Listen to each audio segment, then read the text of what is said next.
శ్రీ విఘ్నేశాయ నమః. శ్రీ గురుభ్యో నమః. మహాసరస్వతి నమః. నమస్కారం అండి.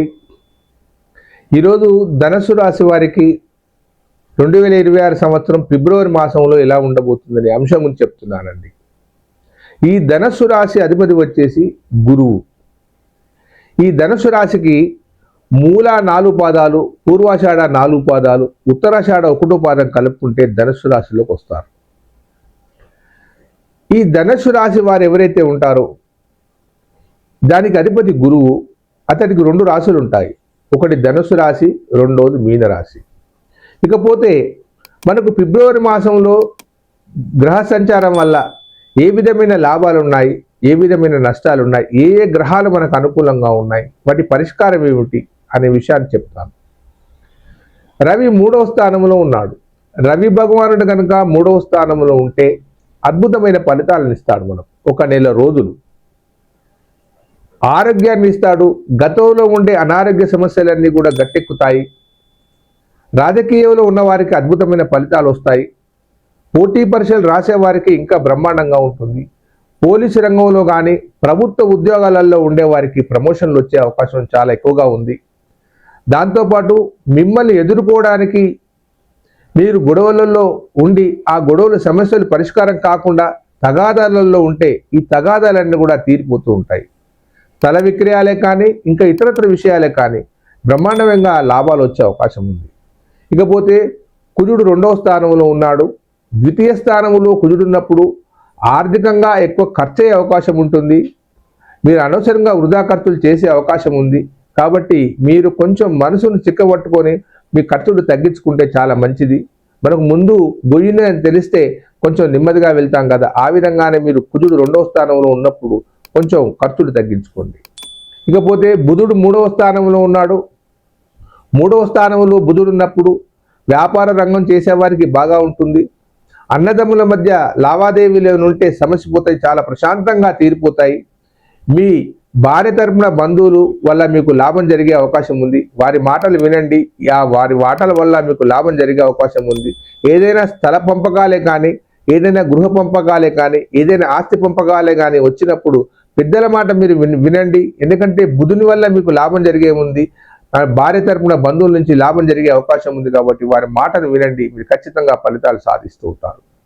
ఇకపోతే గురువు 7వ స్థానంలో ఉన్నాడు. ధనుస్సు రాశి వారు ఎవరైతే ఉంటారో వారికి కళ్యాణ గడియలు వచ్చేసినట్టే. వివాహం ఖచ్చితంగా తీరుతుంది.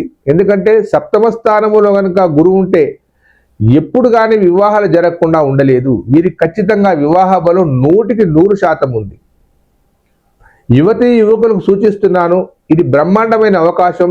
ఫిబ్రవరి మాసం 20వ తారీఖు నుంచి వివాహాలు జరుగుతూ ఉన్నాయి. అన్ని ముహూర్తాలు బ్రహ్మాండంగా ఉన్నాయి. దాదాపు చాలా వందల ముహూర్తాలు ఉన్నాయి. మీరు కొంచెం మీ యొక్క మనస్సును మీ యొక్క వివాహాన్ని పట్ల మీరు ప్రయత్నించండి. ఖచ్చితంగా ఫలితాలు వస్తాయి. మనకు ఎన్నో కోరికలు ఉంటాయి. మనకు రాబోయే భాగస్వామి ఇలా ఉండాలి, అలా ఉండాలి, ఈ విధంగా ఉంటే బాగుండని కోరిక ఉంటుంది. కానీ ధర్మశాస్త్రం ప్రకారంగా మీకు రాబోయే భార్య ఎప్పుడో నిర్ణయించబడి ఉంది. దాన్ని మీరు ఎన్నుకుంటామని అనుకుంటున్నారు. భగవంతుడి సంకల్పం కనుక ఉంటేనే కలుస్తుంది, కానీ లేకుంటే కలవదు. మీరు అనుకున్న సంబంధం ఇది, అది అయితే లేదు మీరు బాధపడుతుంటారు. కానీ అది మీకు సంబంధించింది కాదు. అది మీకు సంబంధించింది ఎక్కడో ఉంది, దాన్ని వెతుక్కోవడమే. కాబట్టి గురువు అనుకూలంగా ఉన్నప్పుడు మీకు సంబంధించిన సంబంధం ఖచ్చితంగా మీ దగ్గరికి వస్తుంది. అది అనుకూలంగా ఉంటుంది. చిరకాలం బ్రహ్మాండంగా జీవిస్తారు. మనసును బట్టి ప్రయత్నించండి. పెద్దల మాటలు వినండి. వారి ఆశీర్వాదాన్ని తీసుకోండి. ఖచ్చితంగా మీకు వివాహాలు అవుతాయి. ఇకపోతే ఆర్థికంగా వెనుకబడి ఉన్నవారు ధనుసు రాశి వారికి శుభవార్తని చెప్పవచ్చు. మీరు తీసుకున్న రుణాలు తీరిపోతాయి.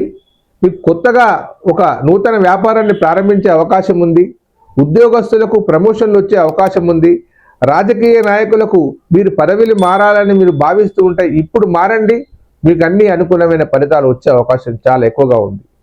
విద్యార్థులకు సూచిస్తున్నాను, నిర్భయంగా ఏకాగ్రతగా చదువుకోండి. సత్ఫలితాలు వస్తాయి. గురువు మీకు బాగా లాభపడుతున్నాడు. గురువు వల్ల జ్ఞాపక శక్తి కూడా బాగా పెరుగుతుంది. పోటీ పరీక్షలలో నెగ్గుతారు. ఉద్యోగ ప్రయత్నాలు కూడా ఫలిస్తాయి. ఇకపోతే శుక్రుడు 3వ స్థానంలో ఉన్నాడు. శుక్రుడు 3వ స్థానంలో ఉన్నప్పుడు విందులు వినోదాలు, అన్నదమ్ముల మధ్య విందులు వినోదాలు బాగా జరుగుతాయి, శుభంగా ఉంటారు.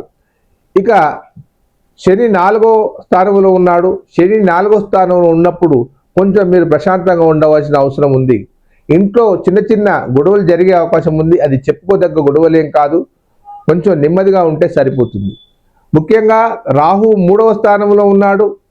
రాహు 3వ స్థానంలో ఉన్నప్పుడు శత్రువుల నుంచి భయాలు తొలగిపోతాయి, అనుకోని అదృష్టాలు వచ్చే అవకాశం ఉంది. ఈ డబ్బులు మనకు రావు అని మీరు వదిలేసిన విషయంలో దానంతట అవే వచ్చేసి మీకు బాకీ చాలా రోజులైంది ఇచ్చేసే వాళ్ళు ఉన్నారు. ఇక విదేశాలకు వెళ్ళాలనే విద్యార్థులే కానీ తల్లిదండ్రులే కానీ ఏ విషయంలో కానీ మీరు వెళ్ళాలనుకునే వారికి శుభవార్త అని చెప్పవచ్చును. మీకు ఖచ్చితంగా వీసా పాస్పోర్ట్లు అన్నీ సరి చేసుకోండి, మీకు ఖచ్చితంగా మీకు దొరుకుతుంది, విదేశాలకు వెళ్ళే అవకాశం ఉంది.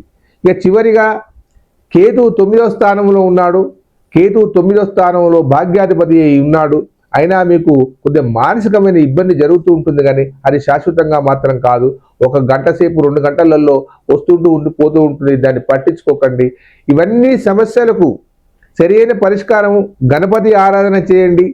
ఓం గం గణపతే నమః అనే మహామంత్రాన్ని, చిన్న మంత్రం అండి, దాన్ని చదవండి, మీకు మంచి ఫలితాలు వస్తాయి. మీకు గ్రహాలు సహకరిస్తున్నాయి. ధనుసు రాశి వారికి ఈ మాసంలో చాలా అద్భుతంగా ఉన్నదని చెప్పవచ్చును. మీరు అనుకున్న పనులన్నీ అవుతాయి. మీకు ఏదైనా జాతక సమస్యల గురించి చర్చించాలనుకుంటే ఈ కింది నెంబర్ ఫోన్ చేయండి, మీకు సహకరిస్తాను. నా జ్ఞానం ఉన్నంత వరకు మీకు సహకరిస్తూ ఉంటానండి. మీ ప్రకాష్ గురు ఆస్ట్రో న్యూమరాలజీ. సర్వే జనా సుఖినో భవంతు.